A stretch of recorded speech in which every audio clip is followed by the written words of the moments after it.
Good morning my all of student. ठीक है, सबसे पहले आप सभी लोग को जो भी होमवर्क में देते हैं उसका आंसर कमेंट में ज़रूर बताना। जो भी दिए हैं वो सब अगर वीडियो देखे हो तो कमेंट में बताना ज़रूर है कि इसका आंसर क्या होगा, तभी तो अच्छा लगेगा। ठीक है, चलो हम लोग पार्ट 2 करेंगे आज, क्योंकि पार्ट 1 पहले ही हो चुका है, तो पार्ट 2 को अच्छे से समझेंगे और बनाएंगे। ठीक है, तो चलिए क्वेश्चन नंबर 13 से स्टार्ट करते हैं। जो शुरू से नहीं करे हो वो शुरू से कर लोगे तो और बेहतर तरीके से समझ में आएगा। ठीक है, क्वेश्चन नंबर 13 शुरू करें।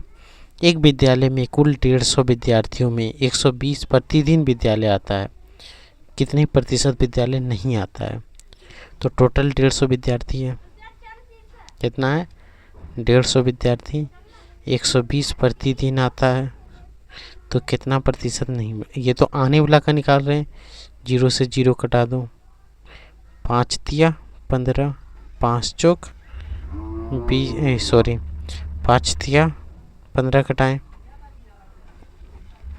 नहीं, तो देखो आप 15 8 120 होता है, तो यहाँ से डायरेक्ट 15 8 120, 10 गुना 8, तो 80% जो बच्चा है वो रोज आता है। तो नहीं आने वाले स्टूडेंट, नहीं आने वाले छात्र, छात्र व छात्रा की प्रतिशत कितना होगा? टोटल तो 100% होता है, उसमें से 80% आ ही रहा है, तो 20% नहीं आएगा ना। नहीं आने की संख्या कितना होगा? 20%। चलो थोड़ा स्पीड बढ़ाते हैं। एक ब्लाडर, क्वेश्चन देखो, एक ब्लाडर में 10 लीटर पानी, सॉरी यहाँ ब्लाडर ही है ना, एक ब्लाडर में 10 लीटर पानी था, छेद होने के कारण 8 लीटर पानी निकल गया। ठीक है, टोटल तो इसमें 10 लीटर पानी था, 8 लीटर निकल गया। बचे हुए पानी का प्रतिशत ज्ञात करें। चलो फटाफट कर देते हैं, प्रतिशत निकालना। 10 10 180, तो 80% पानी क्या हो? निकल गया। तो बचा पानी जो है निकल गया, तो बचा हुआ पानी कितना होगा? 100 में 80 घटा दो तो 20%, तो 20% पानी अभी भी इसमें बचा हुआ है। क्वेश्चन नंबर 15, एक किलो आलू का मूल्य 8 रुपये था, मूल्य में वृद्धि होने के कारण प्रति किलो आलू का मूल्य 12 रुपये हो गया, तो प्रतिशत वृद्धि निकालें। तो देखो प्रतिशत वृद्धि निकालने बोला है, प्रतिशत वृद्धि अगर निकालने बोले तो आप सूत्र बैठाना, प्रतिशत वृद्धि बराबर क्या बैठाएंगे? मूल्य में वृद्धि, मूल्य में वृद्धि गुना 100 बटे प्रारंभिक मूल्य, ये इसका सूत्र होता है। इसी सूत्र पे अभी इसको बैठा के सॉल्व करना है। चलिए अब देखो आराम से, क्वेश्चन नंबर 15 देखो, एक किलो आलू का मूल्य 8 रुपये था, वृद्धि होने के कारण प्रति किलो आलू का मूल्य 12 रुपये हो गया। 12 रुपये मूल्य हो गया, यानी पहले कितना था? 8 रुपये। प्रारंभिक मूल्य यहाँ कितना हो गया? 8 रुपये। मूल्य वृद्धि यहाँ लिख देंगे, मूल्य वृद्धि कितना हुआ? तो 12 - 8 बराबर 4।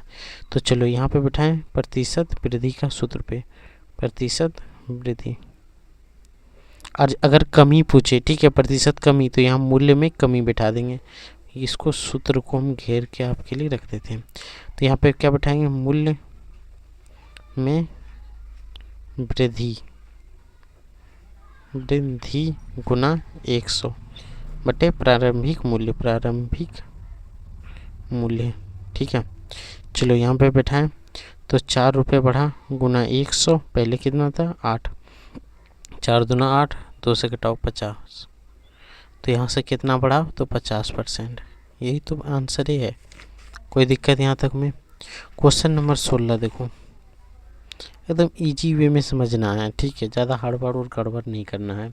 पेट्रोल का मूल्य प्रति लीटर 60 रुपये था, मूल्य में कमी होने के कारण 50 रुपये हो गया, तो घटे हुए मूल्य की प्रतिशत ज्ञात करें। घटे मूल्य कितना हो जाएगा? पहले था 60, अब 50 हो गया, यानी कि 10 रुपये कम हो गया, हुआ कि नहीं? अब देखो प्रतिशत कमी, ठीक है, प्रतिशत कमी बराबर मूल्य में कमी, मूल्य कमी में लिखने छोड़ दें, गुना 100 बटे प्रारंभिक मूल्य। प्रारंभिक मूल्य, अब देखो मूल्य में कमी कितना हुआ 10 रुपये का, 10 गुना 100, और पहले मूल्य कितना था 60 रुपये। अब कितना हुआ, 0 से 0 कट जाएगा, यहाँ से क्या हो जाएगा 100 बटे 6। अब घटाओ 6 का 6 कटेगा ना, बरसे तो 14 एक बार में कटा तो बचा कितना 4, 40 हो गया, 6 के 36, 16.66%। इतना का ही क्या हुआ, कमी हुआ कि नहीं। अब देखो क्वेश्चन नंबर 17 में क्या दिया है, निम्न अनुपात के दोनों पदों को प्रतिशत में बदलें। निम्न अनुपात के दोनों पदों को प्रतिशत में बदलना है, तो सिंपली क्या करना है, यहाँ एक नंबर क्या दिया है 3:2, यहाँ लिख देना अनुपात का योग, अनुपात का योग। इसको x मान के मान लेंगे 3x + 2x बराबर 5x। तो यहाँ से लिखेंगे प्रतिशत,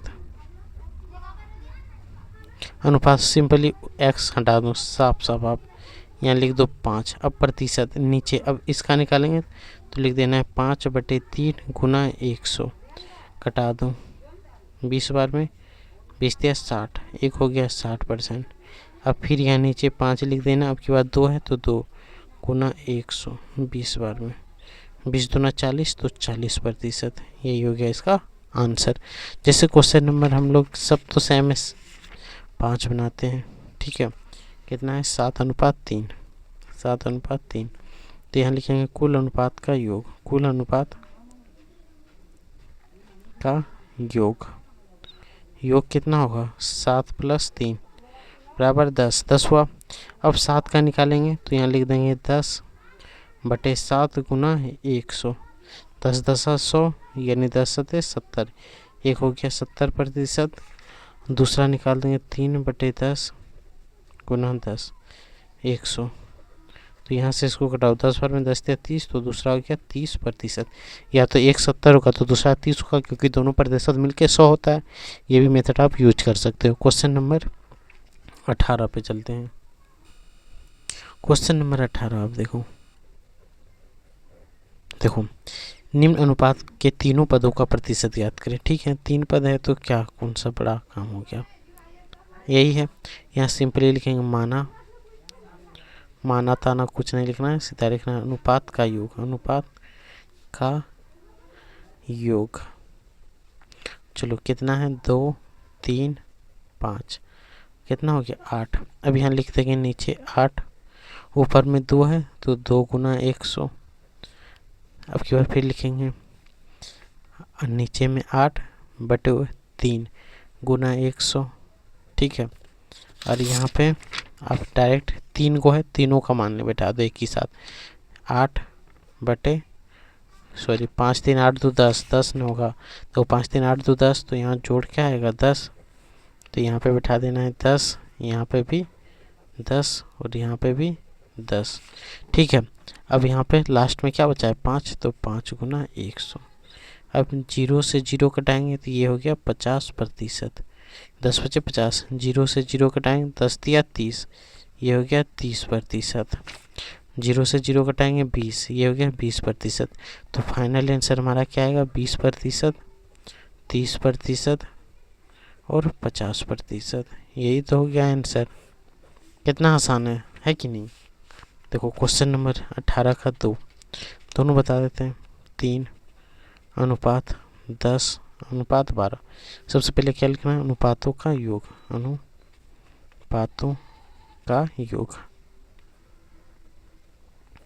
क्या क्या है जोड़ दो, 3 10 12, तो 10 12 22 3 25, तो कितना आ जाएगा 25। अब से हम क्या करना है, एक बार लिखना है 25 बटे ऊपर में 3 है 3 गुना 100, फिर यहाँ थोड़ा जगह छोड़ देंगे, फिर लिख देंगे 25, ऊपर में इस बार 10 है तो 10 गुना 100, फिर थोड़ा सा जगह का छोड़ के यहाँ क्या लिखेंगे 25 बटे 12 गुना 100, 25 चौक 100 यानी 4 तिया 12, तो ये हो गया 12%। 25 चौक 100, 10 गुना 4 40, तो 40%। 25 चौक 100, 12 चौक 48, तो ये हो गया 48%। तो देखो सबका आंसर आया कि नहीं। तो फाइनल आंसर यही होगा। तो यहाँ पे लिख दें 12%, 40%, 48%। यही हो गया इसका फाइनल आंसर। Question number 19। ठीक है, क्वेश्चन नंबर 19 को सॉल्व करते हैं। कुल 50 लीटर पानी तथा दूध का मिश्रण, टोटल 50 लीटर मिक्सचर है। ठीक है, मिश्रण है, इसके अनुपात 3:2 है। तो दोनों की प्रतिशत मात्रा ज्ञात करें, दोनों का प्रतिशत। ठीक है, टोटल दूध कितना, टोटल दूध कितना है 5 है कि नहीं। 3:2 है, यानी कि जितना है उसमें 3 लीटर 3 का मतलब क्या हुआ, अगर एक मिक्सर है उसमें 3 लीटर पानी है तो 2 लीटर, 3 भाग पानी है तो 2 भाग दूध है। तो 3 लीटर पानी है। तो सबसे पहले हम लोग लिखेंगे क्या, अनुपात 3:2 दिया है। तो सबसे पहले पानी अनुपात दूध कितना है 3:2।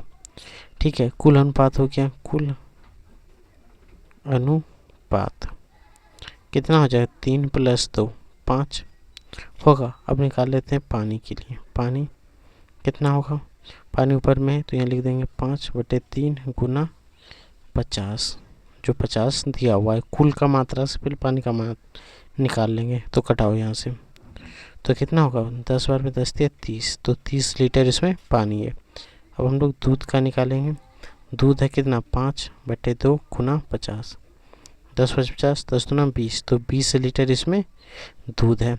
अब हमें प्रतिशत में बताना है। ठीक है, तो किसी भी एक चीज़ का निकाल देते हैं, प्रतिशत बराबर क्या हो जाएगा, टोटल तो 50 है कि नहीं, टोटल कितना है 50 और उसमें से पानी कितना है 30, तो इसका परसेंट निकालेंगे तो 0 से 0 खत्म, 5 × 10 यानी 60% इसमें क्या है पानी है। पानी कितना परसेंट है 60%। तो दूध कितना परसेंट होगा, दूध बराबर 100 - 60 बराबर 40%। तो दूध का संख्या कितना होगा 40%। अब लास्ट क्वेश्चन बचा है 20 नंबर। देखो, किसी परिवार के खर्च तथा बचत का अनुपात इतना है, खर्च और बचत का अनुपात दिया हुआ है कितना 3:7, यही ना है। यदि कुल आमदनी 4500 रुपये है तो दोनों का प्रतिशत ज्ञात करें। कुल आमदनी 4500, तो कुल अनुपात निकाल लेते हैं। अनुपात कितना दिया हुआ है 3 + 7 बराबर 10, कुल अनुपात 10 है। अब पहले हम लोग निकालते हैं खर्च, खर्च क्या होगा, तो 10 ऊपर में लिख देंगे 3/4500 है कि नहीं, कहाँ चला गया 4500 है। तो 0 से 0 खत्म, तो यहाँ से क्या आएगा 0, 5 × 15, 4 × 12, 1250 रुपये खर्च है।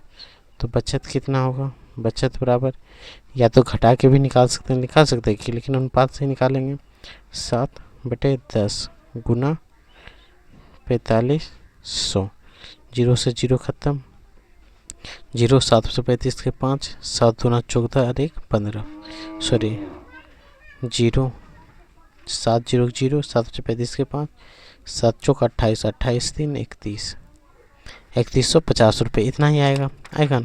अब निकालना हमें है प्रतिशत में, प्रतिशत निकाल लें इसका, तो यहाँ दिया है 1250 बटे टोटल कितना था 4500 × 100, 0 से 0 खत्म, 0 से 0 खत्म, बचा कितना 45 है। अब इसको 45 से हम लोग कटाते हैं, 4 × 5 = 20, 4 × 16 कितना बार में कटेगा 5 × 25, यहाँ देखो अगर 6 × 5 = 30, 6 × 4 = 24, 1 25, 45 से 125 को घटाएंगे तो 45 45 90, 90 और 45 125, तो यहाँ 30 बार में कटेगा, 3 और 0 30, तो 30% इसका खर्च है। तो बचत कितना होगा, बचत बराबर कितना होगा 100 - 30 बराबर 70 होगा ना। तो 70% इसका बचत हो जाएगा। तो फाइनल आंसर यही होगा। और यहाँ से ये चैप्टर पूरा समाप्त हो जाता है। अब हम लोग नेक्स्ट टॉपिक पे मिलेंगे लाभ और हानि में। ठीक है, लाभ और हानि बहुत जल्दी स्टार्ट होगा और इसको हम लोग अच्छे से फिर से समझेंगे। तत्काल इतना ही, बस हम लोग नेक्स्ट वीडियो में फिर मिलेंगे क्लास शाम को 7 बजे। ठीक है, बस इतना ही आज के लिए। चैनल को सब्सक्राइब और लाइक करने ना भूलें, ज़रूर करें सब्सक्राइब और लाइक।